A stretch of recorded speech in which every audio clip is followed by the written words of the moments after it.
আপনারা গতকালকে দেখেছেন বাংলাদেশে আর একটা নতুন ঈদ হয়েছে। সেই ঈদটা কি?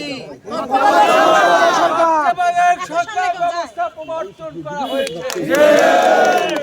আর ওই মামলা করেছে কে?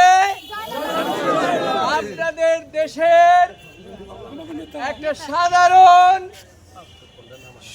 সাধারণ মানুষ, যিনি এই মাটির থেকে উঠে গিয়ে সর্বোচ্চ আদালতে এই মামলা পরিচালনা করেছে।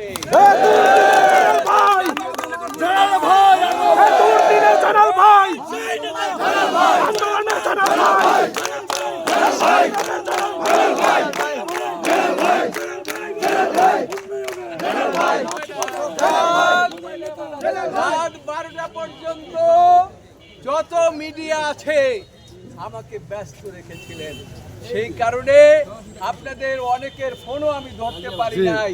এই জন্য আপনারা কেউ মনে কিছু করবেন না। আমি আজকে আপনাদেরকে কোনো প্রোগ্রাম দিয়েও আসতে পারি নাই, প্রোগ্রাম ছাড়া এসেছি। আমি দেখেছি, তারপরেও আপনারা যে এতক্ষণ আমার সাথে থেকে যে কষ্ট করেছেন, এজন্য আমি আপনাদের কাছে কৃতজ্ঞ।